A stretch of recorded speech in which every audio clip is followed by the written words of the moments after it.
Le gouvernement tunisien a les coups des franches pour accomplir sa mission. Il vient de recevoir la confiance du Parlement.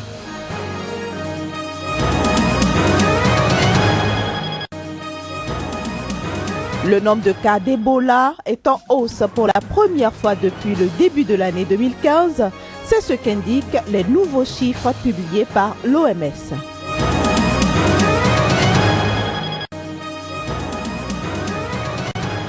Enfin, nous irons au Népal où les jeunes filles sont régulièrement victimes d'enlèvements et de mariages forcés.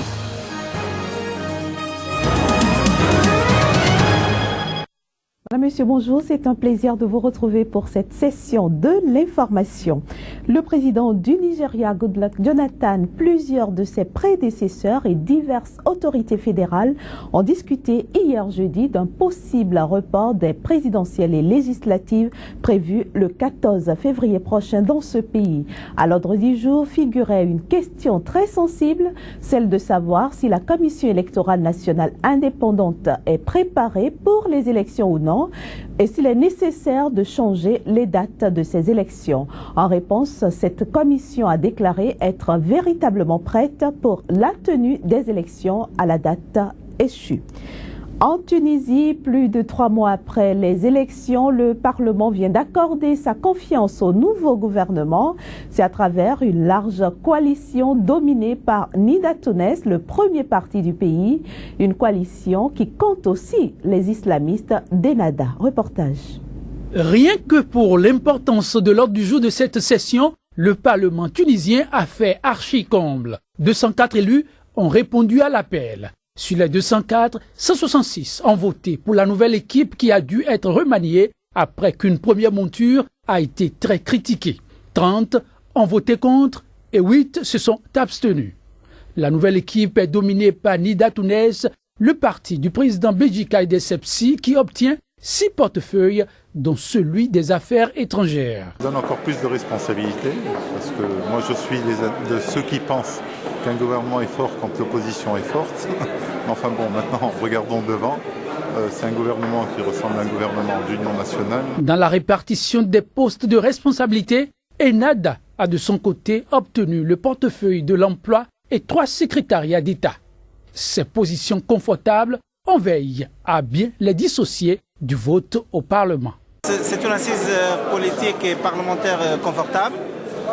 Bien sûr, ça permet au gouvernement de travailler dans la sérénité. Bien sûr, on n'a pas voté pour ce gouvernement rien que pour la représentativité plus ou moins symbolique du parti Ennahda au sein du gouvernement, mais pour permettre au pays d'avoir un gouvernement qui peut travailler justement dans la sérénité. Au sein de l'équipe gouvernementale, 3 autres formations politiques sont représentées. L'Union patriotique libre avec 16 députés, AFEC Tounes, Parti libéral avec 8 élus et le Front du Salut national, une coalition ne comptant qu'un seul député. Au Burkina Faso, la garde présidentielle renonce à réclamer la démission du Premier ministre Isaac Zida. Selon les gradés de l'armée, le chef du gouvernement burkinabé s'est engagé, après des discussions à Ouagadougou, la capitale, à ne pas démanteler le régiment de sécurité présidentielle dont il avait publiquement demandé la dissolution. C'était en décembre dernier. Et puis, parlons maintenant de la mobilisation internationale contre Boko Haram. Au Niger, le Parlement se réunira lundi prochain pour voter l'envoi de troupes au Nigeria. C'est dans le cadre de la lutte donc contre le groupe islamiste Boko Haram. Le Niger va envoyer des troupes au Nigeria dans le cadre de la lutte contre Boko Haram. L'Assemblée nationale, à la demande du président de la République, se réunira lundi prochain pour adopter une résolution dans ce sens. Avec la mobilisation des troupes tchadiennes et camerounaises et la perspective du Niger, la guerre contre Boko Haram est désormais régionale. Des troupes tchadiennes équipées de centaines de véhicules et de chars sont positionnées depuis lundi dernier dans la région nigérienne de Bosso, près de la frontière avec le Nigeria. Dans le nord-est du Nigeria, les islamistes ont notamment pris la ville stratégique de Baga, qui abritait une base des armées du Nigeria, du Tchad et du Niger, engagée dans une force régionale qui peinait ces derniers mois à se matérialiser. Il faut dire que depuis un moment, les islamistes contrôlent Malam Fatori et Damasak, 2 villes proches du Niger.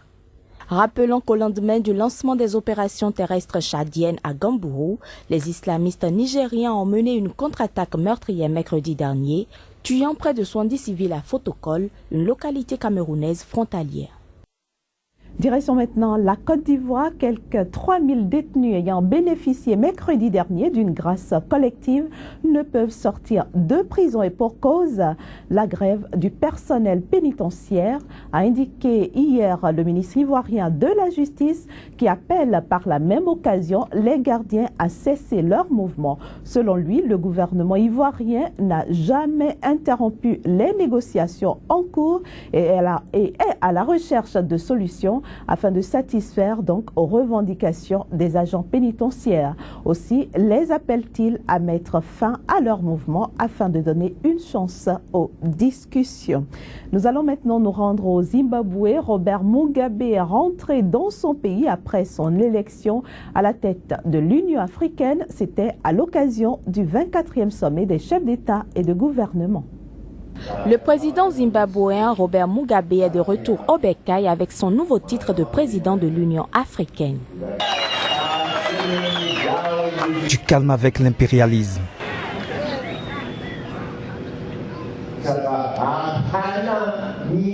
Il n'y avait pas un seul pays en Afrique qui était opposé à ce que le Zimbabwe prenne la présidence. Pas un.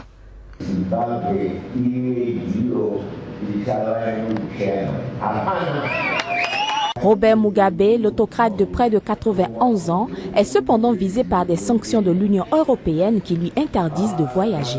Mais selon Catherine Rey, la porte-parole du service diplomatique de l'Union européenne, cette interdiction sera levée quand Robert Mugabe se déplacera en sa qualité de président de l'Union africaine.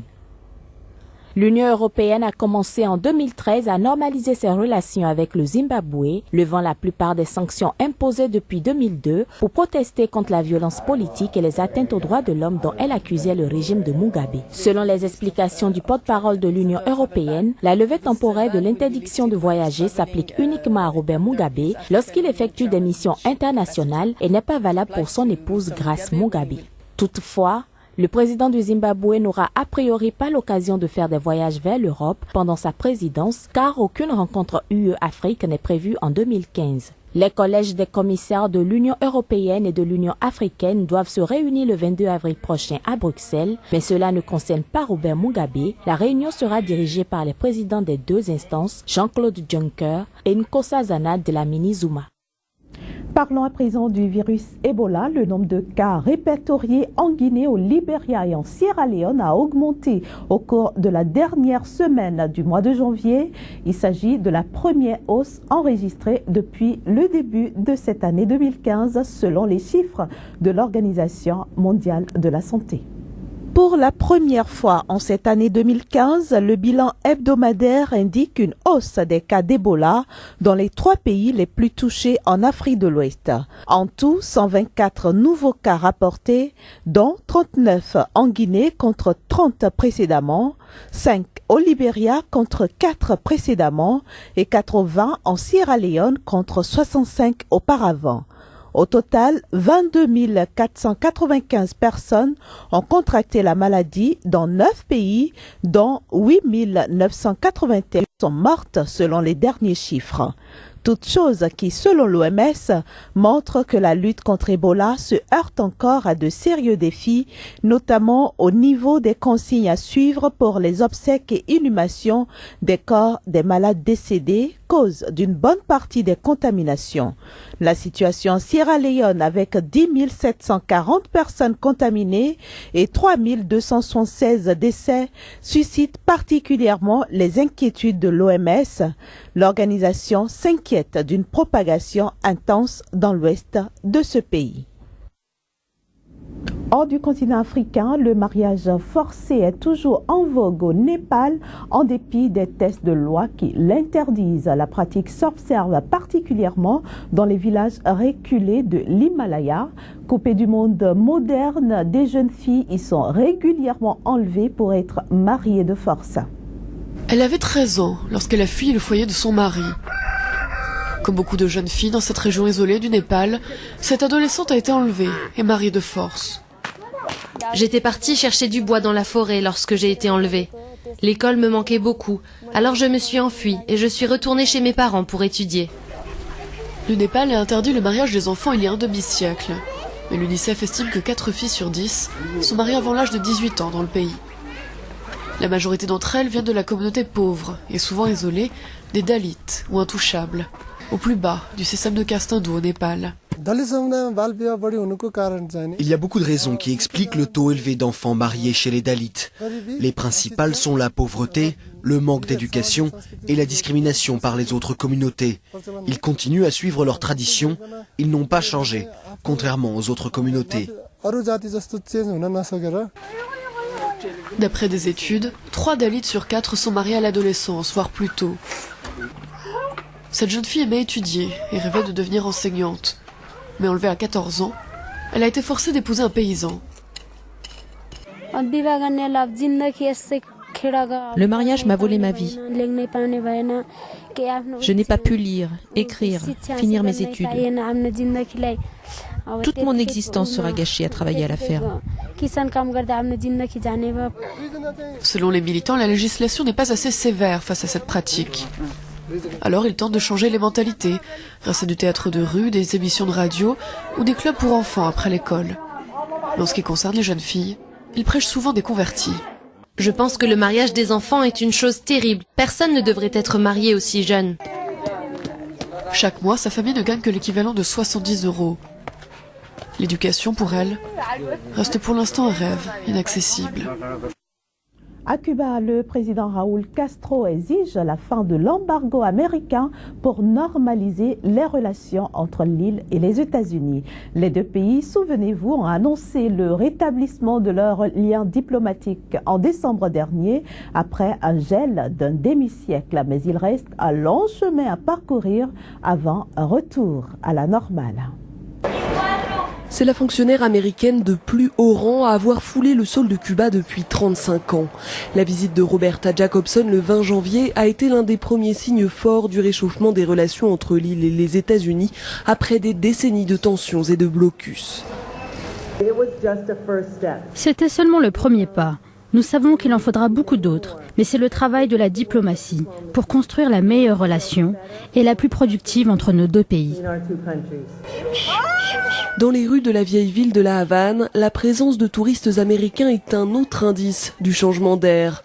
Le gouvernement Barack Obama a assoupli les conditions de visite de l'île à ses ressortissants, même si seules certaines catégories de voyageurs sont toujours autorisées à s'y rendre.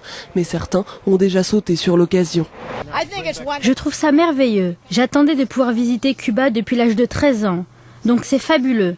Je regrette de ne pas avoir pu venir plus tôt. Après des années d'interdiction, ces visiteurs vont même pouvoir ramener aux États-Unis des produits achetés sur l'île. Ils sont notamment autorisés à dépenser jusqu'à 100 $ en Rome et en Havane. Une bonne nouvelle pour les commerçants cubains qui placent beaucoup d'espoir dans le dégel. Bien sûr, il y a encore beaucoup de détails à régler pour que les deux pays se rapprochent vraiment, mais je pense qu'on va y arriver. Les relations entre Cuba et les États-Unis ne concernent pas seulement le gouvernement, mais aussi le peuple. C'est très important parce que cela va générer des échanges culturels, des échanges de toutes sortes et du développement pour le peuple de Cuba. Mais les négociations s'annoncent longues et difficiles. Le président cubain Raúl Castro demande avant toute normalisation la fin de l'embargo américain en vigueur depuis 1962. Or, le Congrès américain, sous domination républicaine, s'y oppose. Washington refuse aussi de restituer Guantanamo, la base militaire installée en territoire cubain. Autre exigence de La Havane. Voilà, mesdames et messieurs, ce sera tout pour cette édition que je vous remercie d'avoir suivi. Très bonne journée à toutes et à tous en compagnie des programmes de Sika TV. Au revoir.